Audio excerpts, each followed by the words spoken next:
The sentence wasn't loud. That was what hurt the most. My daughter-in-law was standing in her kitchen, scrolling through her phone while I packed the kids' lunches. I had just finished cutting their sandwiches into little squares because my youngest grandson always complained when the crusts were left on. She looked over at me and sighed. "Honestly, you're becoming too much trouble." I froze. I actually stopped with the knife still in my hand. For a second, I thought maybe I had misunderstood her. "What did you say?" I asked. She shrugged like it wasn't a big deal. "You know what I mean. You're always here. You worry about everything. The kids are fine. We can handle our own lives." I looked around that kitchen. The lunch boxes were lined up on the counter. Their school bags were by the door. I had been there since 7 that morning because she had an early meeting and my son had already left for work. I had gotten the kids dressed, made breakfast, found my granddaughter's missing shoe, packed their lunches, and reminded my grandson about his science project. I wasn't asking for money. I wasn't asking for praise. I wasn't even asking for a thank you. I was just helping. Yet somehow, I had become too much trouble. And maybe you've felt that sting before. Maybe you've spent years doing things for people because you love them, only to realize that the moment you need a little understanding yourself, suddenly you're the problem. I wish I could say I immediately stood up for myself. I didn't. I smiled. That's what women like me sometimes do when we're hurt. We smile because we don't want to make things worse. We swallow the words sitting in our throat because we don't want anyone calling us dramatic. So I finished packing those lunches. I wiped the counter. I made sure the kids had everything they needed. And then I quietly went home. But that sentence followed me all the way there. "You're becoming too much trouble." I kept replaying it in my head. Had I really been that difficult? Had I crossed some line without realizing it? Maybe I called too often. Maybe I gave too much advice. Maybe I should have stayed home instead of always showing up. By the time I reached my house, I had convinced myself that maybe she was right. Then I sat down at my kitchen table and started thinking about everything I had done for that family. The school pickups, the doctor's appointments, the emergency babysitting, the dinners, the laundry, the mornings I showed up exhausted because they needed someone. I remembered one night when my daughter-in-law called me at nearly midnight because one of the children had a fever. I hadn't complained. I had thrown on a sweater and driven over. I remembered another morning when she called crying because her sitter canceled. I had rearranged my entire day without thinking twice. I remembered every "can you help me?" and suddenly I realized something that made my stomach drop. She wasn't saying I was too much because I helped too much. She was saying I was too much because she had stopped seeing my help as something I gave freely. It had become something she expected, something she counted on, something she thought would always be there. And that night, I made a decision so quietly that nobody in my family even knew it had happened. I wasn't going to fight with her. I wasn't going to punish her. I wasn't going to take my grandchildren away. But from that moment forward, I was done automatically saying yes. If I was really too much trouble, then I would finally give her exactly what she seemed to want: space. And I had no idea that the first morning I stopped showing up, the entire house was about to fall apart. The next morning, I woke up at 6:15 out of habit. For years, my body had learned that time before my alarm ever had a chance. I reached for my phone, expecting the usual message from my daughter-in-law. Instead, the screen was quiet. No, "Can you pick up the kids?" No, "Are you free today?" Nothing. I sat there with my coffee, staring at that silent phone, and felt something I hadn't expected: guilt. Isn't that strange? Nobody had asked me to do anything, yet I felt guilty for not doing it. I kept thinking about the children getting ready for school. Were they dressed? Did they have breakfast? Would my grandson remember his science project? I almost called. My fingers even hovered over my phone. Then I remembered her words: "You're becoming too much trouble." So I put the phone down. "They can handle one morning without me," I whispered. And that was the first time I deliberately stepped out of their routine. I didn't realize it then, but I had slowly become the person everyone counted on without ever having to ask. My help had become part of their normal life. If something needed to be done, they assumed I would do it. If plans changed, they assumed I would adjust. And because I loved my son and those children, I rarely said no. That's how it happens, doesn't it? You say yes once, then again, then so many times that eventually nobody remembers you were ever allowed to say no. I wasn't trying to take over their home. I wasn't trying to be the mother of my grandchildren. I was simply trying to make life easier for people I loved. But somewhere along the way, my kindness had become invisible. Nobody noticed when I rearranged my day. Nobody asked if I was tired. They only noticed when I wasn't available. And that morning, I was about to discover exactly how much my absence mattered. Around 9, my phone finally rang. It was my daughter-in-law. "Are you coming over?" she asked. Not "good morning," not "how are you," just "are you coming over?" I looked at my coffee and took a slow breath. "No," I said. There was a pause. "Why not?" she asked. Her voice had that little edge to it, the kind that made me feel like I had done something wrong. "I just have some things to take care of today." I expected an argument. Instead, she went quiet. "Fine," she finally said. Then she hung up. I put the phone down and stared at it. My heart was beating faster than it should have. Part of me expected another call, an angry message, maybe even my son showing up at my door, but nothing happened. So I decided to enjoy my morning. I took a long shower. I made myself breakfast instead of rushing out the door. I sat by the window with another cup of coffee and realized I couldn't remember the last time I'd had a morning that belonged entirely to me. Then, around 11, my phone buzzed again. This time it was a text from my son. "Mom, are you okay?" I smiled sadly at the screen. That was all it took. I hadn't disappeared. I hadn't done anything cruel. I had simply stopped stepping in automatically, and already they were wondering what was wrong. I typed back, "I'm fine, honey. Just taking some time for myself today." I put my phone away. For the first time, I wasn't rushing to fix anything, but while I was sitting there enjoying the quiet 3 miles away, my daughter-in-law was discovering something she hadn't expected. Getting through one morning without Grandma was a lot harder than she thought, and she was about to learn exactly how much of her daily life had been resting on the woman she had called too much trouble. I wish I could say my daughter-in-law had always treated me badly. If she had, maybe I would have known exactly where I stood. But that wasn't how it happened. It was quieter than that. It was little comments, little looks, small moments that were easy to dismiss until they started adding up. At first, I gave her the benefit of the doubt. She was raising 2 kids, working, managing a household, and trying to keep everything together. I knew what that felt like. So when she said, "You don't have to do everything for them," I smiled and told her I understood. When she corrected the way I helped my granddaughter with homework, I stepped back. When she said, "We have our own way of doing things," I nodded. And when she reminded me that I wasn't their parent, I swallowed the tiny sting in my chest and reminded myself that she was right. I wasn't their parent, I was their grandmother, and I loved those children more than anything. The problem was that whenever she needed help, those boundaries seemed to disappear. If she needed someone to pick up the kids, she called me. If her plans changed at the last minute, she called me. If my son had to work late, somehow my phone was the first one ringing, and I kept saying yes. Not because I had nothing else to do, because I loved them. But after a while, I noticed something that bothered me. My help was expected. My presence was questioned. Those 2 things shouldn't have existed together. One afternoon, I was helping my granddaughter with her homework when my daughter-in-law walked in. She glanced at the worksheet and said, "That's not how I want her learning it." I immediately moved my hand away. "Oh, sorry." She looked at me for a second, then softened her voice. "I know you're trying to help." I smiled. Of course. But inside, I felt myself getting smaller. That evening, I went home thinking about something I hadn't wanted to admit. I had started becoming nervous around her. I watched what I said. I asked before doing simple things. I stopped offering advice. Sometimes I even apologized when I hadn't done anything wrong.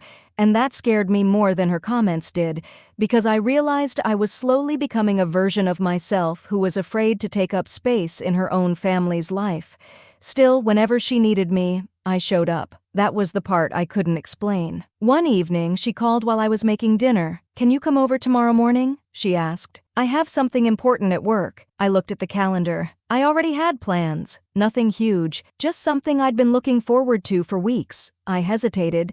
Then I said, "Sure." She thanked me and hung up. I stood there in my kitchen staring at the phone, and for the first time I asked myself a question that made me uncomfortable. When did helping my family stop being something I chose and become something everyone simply expected? I didn't have an answer, but I knew one thing. After everything my daughter-in-law had said, I couldn't keep pretending nothing had changed. So the next morning, when she called expecting me to rearrange my entire day again, I didn't automatically say yes. And that tiny hesitation was about to create the first real problem in the family, because this time, my daughter-in-law wasn't just going to be annoyed, she was going to have to deal with the consequences of not having grandma available. The first real consequence didn't look dramatic at first. It was just a school pickup, but sometimes that's how trouble starts, not with a big fight, but with one small thing nobody bothered to plan for because everyone assumed grandma would handle it. That morning, my daughter-in-law called me while I was getting ready to leave the house. "Can you pick up the kids after school?" I looked at my calendar. I had plans that afternoon. Nothing life-changing. Just something I'd been looking forward to for weeks. "I can't today," I said. There was silence. "You can't?" "I have plans." She sounded surprised, almost like I'd spoken another language. "What plans?" I paused. For years I would have canceled them before she even finished asking, but this time, I didn't. "Just plans." She let out a little sigh. "Fine, I'll figure it out." Then she hung up. I stood there staring at my phone. Part of me felt guilty, another part of me felt strangely proud. I hadn't been rude, I hadn't yelled, I hadn't refused to help forever. I had simply said no, once, and honestly, I thought that would be the end of it. It wasn't. Around 3 that afternoon, my phone rang again. It was my daughter-in-law. I answered. "What's wrong?" "The school called me," she said. "They said nobody has picked up the kids." My stomach tightened. "Didn't you arrange someone?" "I thought you were going to—" She stopped. Neither of us said anything for a second. I knew exactly what had happened. She hadn't actually made another plan. She had expected me to change mine again. I looked at the clock. My first instinct was to grab my purse. I could be there in 20 minutes. I could fix it. I could make everything okay. But then I remembered that kitchen. "You're becoming too much trouble." I took a breath. "I told you this morning I couldn't." "I know," she said, her voice getting sharper. "But I didn't think you'd actually leave us stuck." That sentence hurt. Not because she was angry, because it told me everything. She wasn't upset that I had been unavailable. She was upset because I had stopped being predictable. "I didn't leave anyone stuck," I said quietly. "You just needed another plan." I could hear one of the children crying in the background. My heart sank. I wanted to go. I wanted to be grandma again, the woman who showed up, the woman who fixed things. But if I ran over every time they pushed back, then nothing would ever change. "Call my son," I said. "He can pick them up. He's at work. Then he'll have to figure it out." She went quiet. Then she said something I wasn't prepared for. "You're really doing this because of what I said, aren't you?" I didn't answer, because she already knew. My son ended up leaving work early. He picked up the kids, brought them home, and called me that evening. His voice was tired. "Mom, what happened?" I told him the truth. Not every hurtful thing his wife had ever said, not every time I'd swallowed my feelings, just the facts. She asked me to pick up the kids. I told her I couldn't. She didn't make another arrangement. He was quiet. Then he said, "You've always been there." I looked down at my hands. "I know. Are you angry with us?" That question almost broke me, because I wasn't trying to punish anyone. I was trying to remember who I was before everybody else's emergencies became my responsibility. "No," I said. "I'm just tired of being treated like I'm only useful when someone needs something." My son didn't respond immediately. Then he quietly said, "I'll talk to her." I expected things to get better after that. I was wrong, because later that night, my daughter-in-law wasn't apologizing. She was calling someone else, and from the few words I overheard the next morning, I realized she wasn't telling the story the way it had happened. She was telling it like I had abandoned her family on purpose. And suddenly, this wasn't just about babysitting anymore. It was about who the family was going to believe. I found out what my daughter-in-law had been saying when my son called me the next morning. "Mom, can we talk?" His voice was careful, not angry, just tired. Of course. There was a long pause. Then he said, "Why are you trying to make things harder for us?" I sat down at the kitchen table. "Harder? The kids yesterday. She said you knew we needed you. I told her I couldn't pick them up." "I know," he sighed, "but you've always been there." I looked down at my coffee. "That doesn't mean I always have to be." He didn't answer. Then he said something that made me realize this wasn't as simple as I had thought. "She feels like you're angry with her." I almost said I am, but I stopped myself, because the truth was more complicated. I was hurt, I was tired, I was disappointed, but I wasn't trying to punish her. "I think she feels like I'm judging her," I said quietly. My son didn't respond, and honestly, I understood why she might feel that way. She was raising 2 children, working, managing a house, and trying to keep up with everything that came with being a mother. Maybe having me around so much had started making her feel like she wasn't doing enough. Maybe every time I stepped in, even when I meant well, she heard something I never intended to say. You should have handled this. You should have known that. You need me. I'd never said those things, but sometimes people hear what they're already afraid of. I don't want you taking sides, I told my son. I just want Mom to understand that I'm not trying to make her life harder. He was quiet. Then he said, I'll talk to her. After we hung up, I sat there for a while. For the first time, I wondered if maybe I had missed something too. Maybe my daughter-in-law wasn't trying to hurt me. Maybe she was overwhelmed. Maybe she was scared that she wasn't enough. And I knew that feeling. I'd felt it myself when I was raising my son. Still, understanding someone's fear didn't mean I had to ignore how they treated me. Later that afternoon, my daughter-in-law came over. This time, she came alone. She looked exhausted, not angry, just worn out. She sat across from me and rubbed her hands together. I don't know what I'm doing anymore, she finally said. I didn't expect that. She looked at me. I feel like I'm failing at everything. My heart softened. You're not failing. You don't know that. I know what it feels like to think you're failing. She looked down. For a moment, neither of us spoke. Then she said, when you're around, the kids listen to you. They adore you, and you always know what to do. I smiled sadly. I didn't always know what to do, but you make it look easy. I shook my head. It wasn't easy. I just had more years to make mistakes. She gave a tiny laugh. Then her eyes filled with tears. I shouldn't have called you trouble. That was the first time she said it. Not as an excuse, not as an accusation, just quietly. I was overwhelmed, she continued, and I took it out on you. I wanted to tell her everything was fine. That instinct came automatically, but this time I didn't. Instead, I said,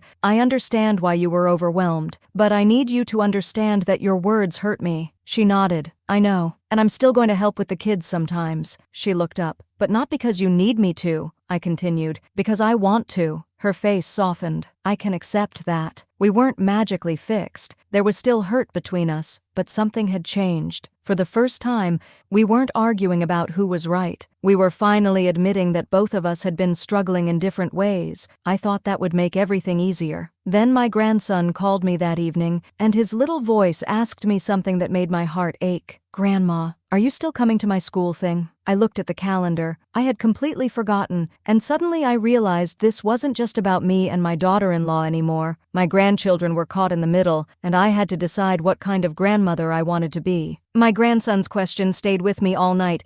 Grandma, are you still coming to my school thing? There was something about the way he asked it that broke my heart.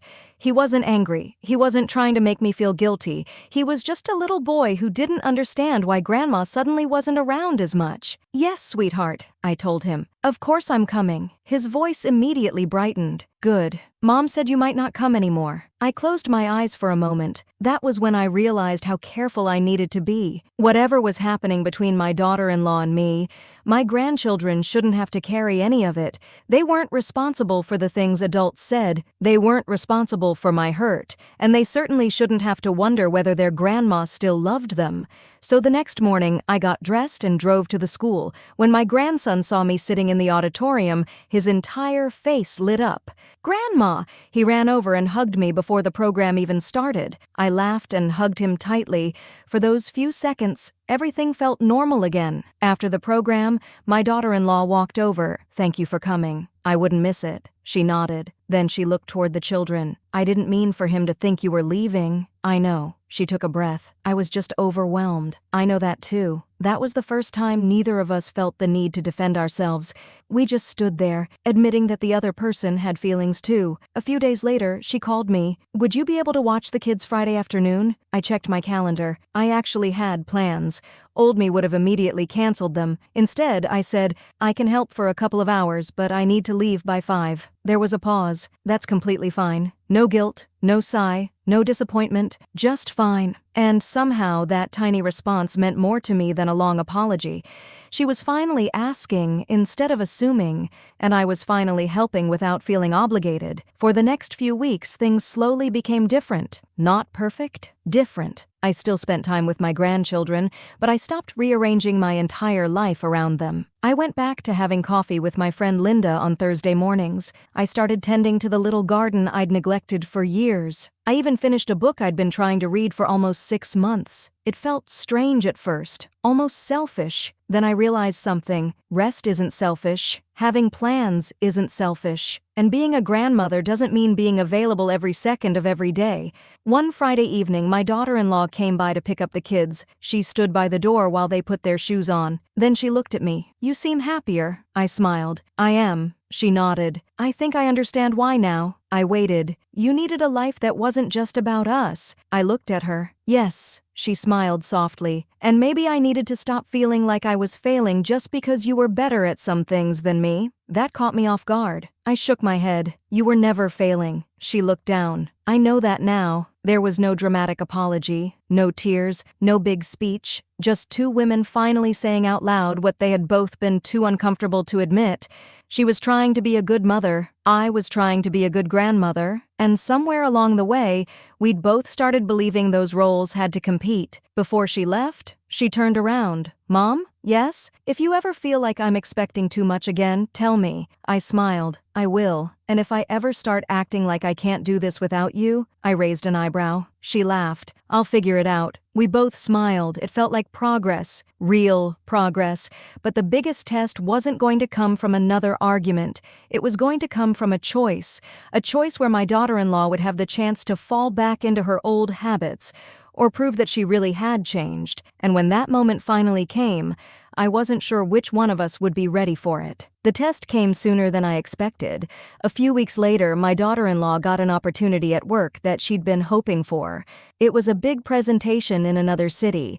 If it went well, she had a real chance of moving into a better position. When she called me, I could hear the excitement in her voice. "They want me to go Friday." "That's wonderful," I said. "It is. But," she stopped. I already knew what the "but" meant. The old version of our relationship would have been simple. She would have assumed I'd watch the kids. I would have said yes, and neither of us would have talked about it. Instead, she said, "I know you have your own plans now. I wanted to ask if you would be comfortable keeping the kids Friday night." I looked at my calendar. I did have plans. My friend Linda and I had been planning a little weekend trip for months. Nothing fancy, just 2 days away, somewhere quiet, where we could sleep late and laugh about things that had nothing to do with children or family schedules. For a second, I almost said no, not because I didn't want to help, because I was afraid of becoming that woman again, the woman who canceled everything, the woman who quietly gave up pieces of her own life and then wondered why nobody noticed.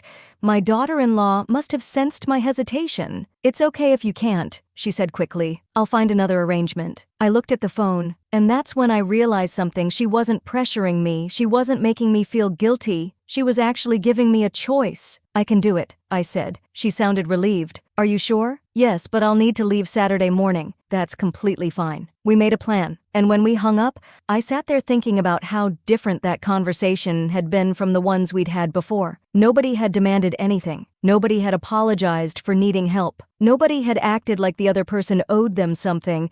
It was just two adults figuring out a family problem together. Friday came. My daughter-in-law dropped the kids off with their bags packed. Before she left, she crouched down and hugged them. Then she looked at me. "Thank you." "You're welcome." She hesitated. "And Mom?" I looked at her. "If you ever regret saying yes, tell me. I don't want you feeling trapped." That sentence stayed with me after she drove away, because once upon a time, I would have been the one making sure everybody else didn't feel trapped. Now she was making sure I didn't. That night, the kids and I made pizza. My grandson insisted on putting way too much cheese on his. My granddaughter laughed so hard that she nearly dropped her plate. Later, we watched an old movie together. I tucked them into bed and sat between them for a few minutes while they talked about school. It felt good, not because they needed me, because I wanted to be there. The next morning, my daughter-in-law called. "I made it through the presentation." I smiled. "How did it go?" "I think it went really well." "I'm proud of you." There was a pause. Then she said, "You know what I kept thinking about?" "What?" "That I finally stopped feeling guilty for asking you for help." I smiled, and I finally stopped feeling guilty for saying yes. Neither of us said anything for a moment, then she laughed. Maybe we're finally figuring this out. Maybe we are. But there was something she didn't know. While she was away, my grandson had asked me a question, a simple one. "Grandma, are you going to keep coming over even when Mom doesn't need you?" I had smiled and told him, "I hope so," but his question made me think. For years, I'd believed being needed was proof that I mattered. Now I was learning something different. I could matter even when nobody needed anything from me, and that was a lesson I wished I'd learned much sooner. When my daughter-in-law came back that afternoon, she hugged the children and then hugged me. Not a quick thank you hug, a real one. "I'm glad you're here," she said. I smiled. "Me too." For the first time, I wasn't standing in that family because they needed someone to fill a gap. I was standing there because I belonged, and that difference meant everything. Still, I knew there was one conversation we hadn't had yet, the one about the words that started all of this. She hadn't forgotten them, neither had I, and sooner or later we were going to have to talk about what too much trouble had really done to both of us. The conversation didn't happen during an argument. It happened on an ordinary Sunday afternoon. The kids were outside playing, my son was running errands, and my daughter-in-law and I were sitting at the kitchen table with 2 cups of coffee between us. For a while, neither of us said anything. Then she finally spoke. "I've been thinking about what I said to you." I knew exactly what she meant. "You don't have to bring it up." "Yes, I do." She looked down at her coffee. "When I called you too much trouble, I wasn't really talking about you." I waited. "I was talking about how overwhelmed I felt. That surprised me," she continued. "I was trying to be a good mom, a good wife, good at work, and every time I felt like I couldn't keep up, I thought everyone around me was noticing." I nodded slowly. "So when I helped, you felt like I was judging you?" She looked at me. "Sometimes. I thought about that. I never meant to. I know that now." She took a breath. "But knowing that doesn't make what I said okay." That sentence mattered because she wasn't making excuses. She wasn't asking me to forget. She was finally taking responsibility. "I was scared," she admitted. "You always seemed so confident with the kids. You knew what to do. They listened to you. And sometimes I worried they liked being with you more." My heart softened. "Oh, honey," she laughed sadly. "I know it sounds ridiculous. It doesn't." She looked at me. "Because I had the same insecurity when I was your age." Her eyebrows lifted. "You did?" "Of course I did." I smiled. "There were plenty of days when I thought I was doing everything wrong." She shook her head. "You never seemed like it." "That doesn't mean I wasn't thinking it." We both laughed.